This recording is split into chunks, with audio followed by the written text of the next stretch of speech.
क्या लग रहा है, कर्नाटक इलेक्शन हार रही है इसीलिए अतीक और अशरफ का इनकाउंटर है?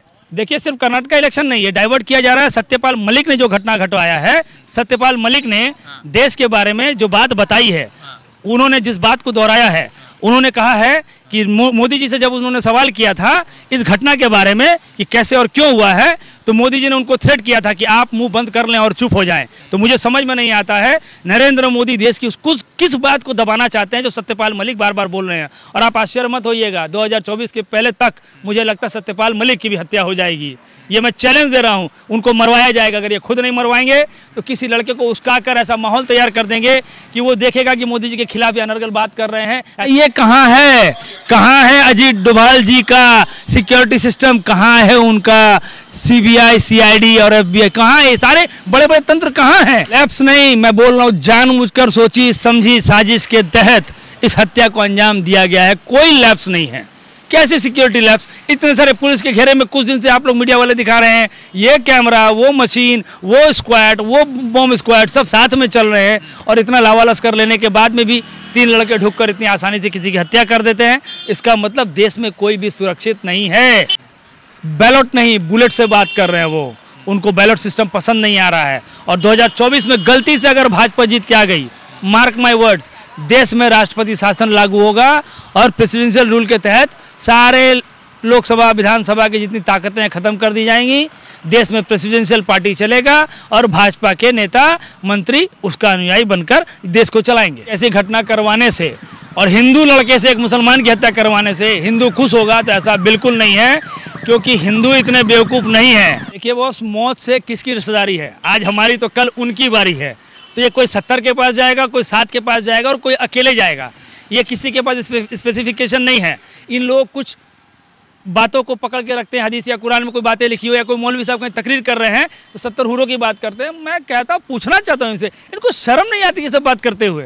ये किस जुबान से बात करते हैं? ये मरे हुए लोग के बारे में कहते 70 हुरों के पास जाकर, बस को गोली लग गई, मर गया, वो 70 के पास जा रहा है, 7 के पास जा रहा है। ना आप वहाँ पहुँच के देख रहे हो, ना मैं पहुँच के देख रहा हूँ। लेकिन दफ़ा 302 देश के संवैधानिक सिस्टम से एक और बार प्रयागराज के उस थाने में लिखा गया कि 3 लड़के ने दफ़ा 302 के तहत 2 लोगों की हत्या की। उस एफआईआर में कहीं से नहीं लिखा जा सकता है कि 2 क्रिमिनल लोगों की हत्या की, लिखा जाएगा 2 इंसानों की हत्या हुई है दफ़ा 302 के तहत। कर्नाटक की जीत की इबारत उस दिन लिख दी गई थी जब राहुल गांधी ने 2019 में कोलार से अपनी बात को कहा था कि क्या ये सारे चोर है, खोजने निकलेंगे तो ऐसे ऐसे चोर निकलेंगे।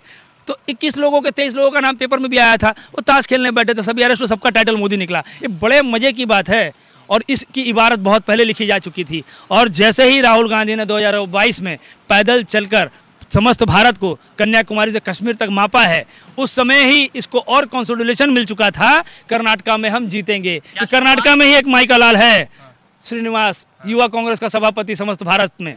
वो लड़का इतनी मेहनत करता है, ज़मीन से उठकर आया है। तो कर्नाटका में ऐसे ऐसे युवा शक्ति है हमारे पास। कर्नाटका में मेरे और भी पुराने दोस्त हैं।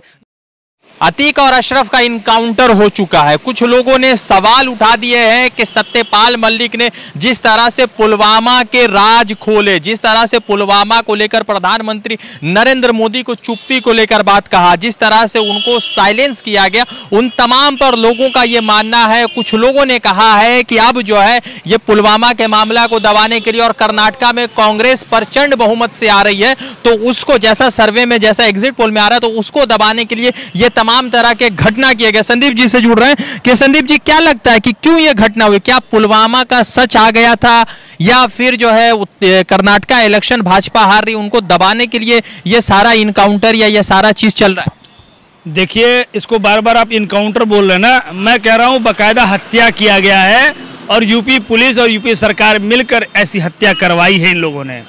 इन लोगों ने अपनी साख दिखाने के लिए, जो योगी बाबा कहते हैं मिट्टी में मिला देंगे, तो कानून को ताक पे रखकर बुलडोजर बाबा ऐसी हत्याएं करवा रहे हैं जानबूझकर। और वो ये भूल जा रहे हैं कि सरकारें आएंगी और जाएंगी, देश की जनता को यहीं रहना है। 5 साल आपका तो 5 साल कभी किसी का। और एक बिहारी में भाषा है, कहावत है कि मिलजुल के कैलन राम, मर गैलन अतिक राम। तो ये जो मिलजुल के कैलन काम वाले लोग हैं ना, ये प्रशासन से मिले जुले लोग हैं।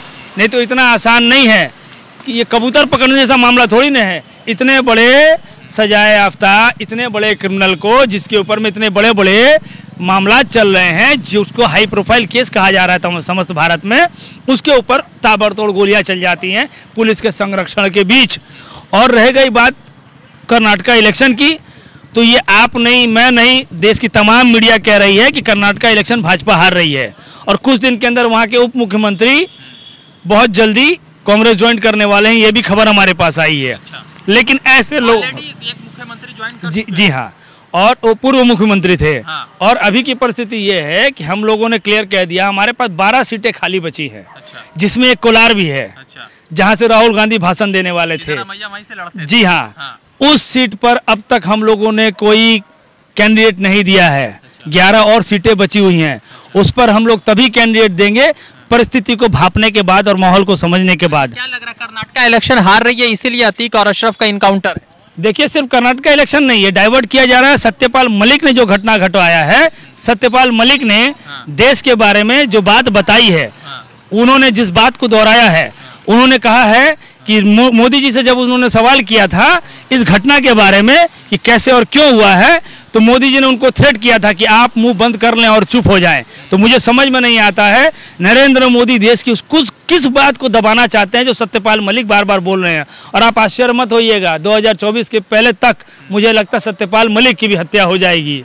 ये मैं चैलेंज दे रहा हूँ, उनको मरवाया जाएगा। अगर ये खुद नहीं मरवाएंगे तो किसी लड़के को उस्का कर ऐसा माहौल तैयार कर देंगे कि वो देखेगा कि मोदी जी के खिलाफ ये अनर्गल बात कर रहे हैं, ऐसा माहौल बना दिया जाएगा। मोदी जी आके फिर से आंसू बहाएंगे, मुझे देश में देशद्रोही कहा जा रहा है, पुलवामा का हत्या का कांड मैंने करवाया, 300 किलो RDX अजीत डोभाल जी ने मंगवाया। मैं पूछना चाहता हूं NIA कहाँ है अजीत डोभाल जी का सिक्योरिटी सिस्टम कहाँ है उनका, CBI CID और FBI कहाँ है? सारे बड़े बड़े तंत्र कहाँ हैं जो देश की सुरक्षा में लगे हुए हैं?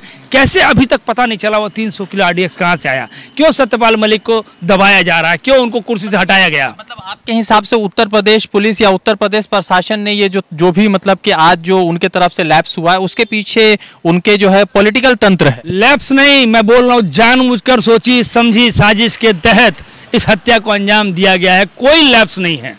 कैसे सिक्योरिटी लैब्स? इतने सारे पुलिस के घेरे में कुछ दिन से आप लोग मीडिया वाले दिखा रहे हैं, ये कैमरा, वो मशीन, वो स्क्वाड, वो बॉम्ब स्क्वाड सब साथ में चल रहे हैं, और इतना लावालस कर लेने के बाद में भी 3 लड़के ढुककर इतनी आसानी से किसी की हत्या कर देते हैं। इसका मतलब देश में कोई भी सुरक्षित नहीं है, खासकर भाजपा के उन राज्यों में जहाँ पर लोग उनके खिलाफ बोलना चाह रहे हैं लेकिन वो डर का माहौल तैयार कर रहे हैं।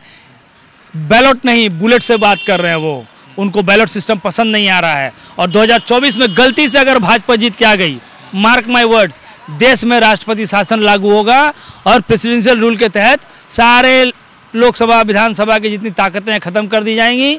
देश में प्रेसिडेंशियल पार्टी चलेगा और भाजपा के नेता मंत्री उसका अनुयायी बनकर देश को चलाएंगे।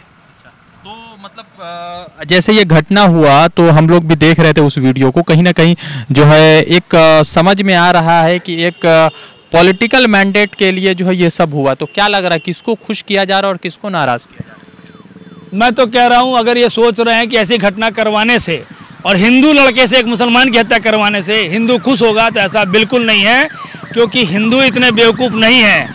अगर वो बेवकूफ़ होते तो देश में इतने साल तक हिंदू मुसलमान एक साथ नहीं रहते। इन लोगों ने लड़वाने का बहुत बार कोशिश किया है, लेकिन तमाम हिंदुस्तान में 80% से ज़्यादा जो बंगाली, हिंदू, मारवाड़ी, गुजराती, पंजाबी, सिंधी, हम सब मिलके रहते हैं, जिसको हम लोग सो कॉल्ड हिंदू कहते हैं। हमारे मन में इतनी बुद्धि तो है कि वो हमारे साथ जीने वाला इंसान हमारी तरह ही एक इंसान है। हम में और उनमें कुछ खराब लोग ज़रूर है समाज में, लेकिन फिर भी ये देश असहनशीलता के तौर पे आज भी जिंदा और खड़ी है। कुछ दिन पहले हावड़ा के शहर में भी इतना आगजनी हुआ, लेकिन आज उसी दुकान से मैं फल लेके खाता हूँ, उसी दुकान से लोग खरीद के खा रहे हैं, बाजार वैसे ही चल रहा है। तो समाज का सौहार्द कभी खत्म नहीं होगा, भाजपा कितनी भी चाल चल ले। जो खुश हो रहे हैं जो लोग, या जो कह रहे हैं कि 70 हुर के पास भेज दिया, 72 हुर के पास भेजिए, उनको किस तरह से? देखिए, वो मौत से किसकी रिश्तेदारी है? आज हमारी तो कल उनकी बारी है।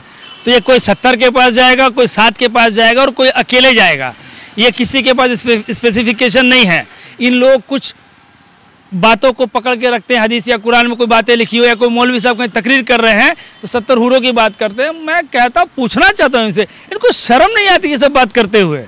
ये किस जुबान से बात करते हैं? ये मरे हुए लोग के बारे में कहते 70 हूरों के पास जाकर, बस को गोली लग गई मर गया, वो 70 के पास जा रहा है, 7 के पास जा रहा है, ना आप वहाँ पहुँच के देख रहे हो ना मैं पहुँच के देख रहा हूँ। लेकिन दफ़ा 302 देश के संवैधानिक सिस्टम से एक और बार प्रयागराज के उस थाने में लिखा गया कि 3 लड़के ने दफ़ा 302 के तहत 2 लोगों की हत्या की। उस एफआईआर में कहीं से नहीं लिखा जा सकता है कि 2 क्रिमिनल लोगों की हत्या की, लिखा जाएगा 2 इंसानों की हत्या हुई है दफ़ा 302 के तहत। इतनी गोलियां उनके बदन पे लगी हैं। कांग्रेस कर्नाटक जीत रही थी, अब तक हम कह सकते हैं, या जीत रही है।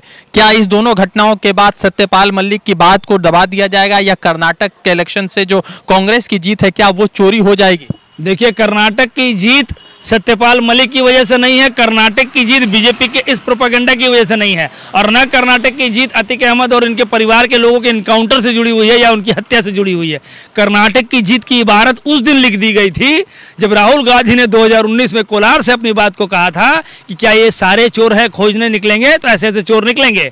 तो 21 लोगों के 23 लोगों का नाम पेपर में भी आया था, वो ताश खेलने बैठे थे, सभी अरेस्ट, सबका टाइटल मोदी निकला। ये बड़े मजे की बात है, और इसकी इबारत बहुत पहले लिखी जा चुकी थी। और जैसे ही राहुल गांधी ने 2022 में पैदल चलकर समस्त भारत को कन्याकुमारी से कश्मीर तक मापा है, उस समय ही इसको और कंसोलिडेशन मिल चुका था, कर्नाटका में हम जीतेंगे। तो कर्नाटका में ही एक माइका लाल है, श्रीनिवास, युवा कांग्रेस का सभापति समस्त भारत में। वो लड़का इतनी मेहनत करता है, जमीन से उठकर आया है। तो कर्नाटका में ऐसे ऐसे युवा शक्ति है हमारे पास। कर्नाटका में मेरे और भी पुराने दोस्त हैं जो कांग्रेस में बहुत सालों से रह रहे हैं।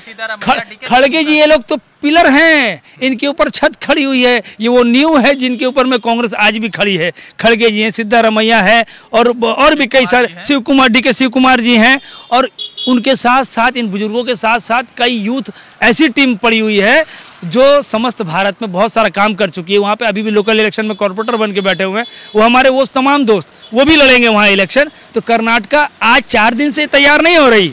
ये भाजपा के चोरी के खिलाफ, भाजपा के उन दलाली के खिलाफ वहाँ सरकार तो हमने बनाया था, और जिसका नंबर कम आया था उसको हमने सीएम बना दिया था।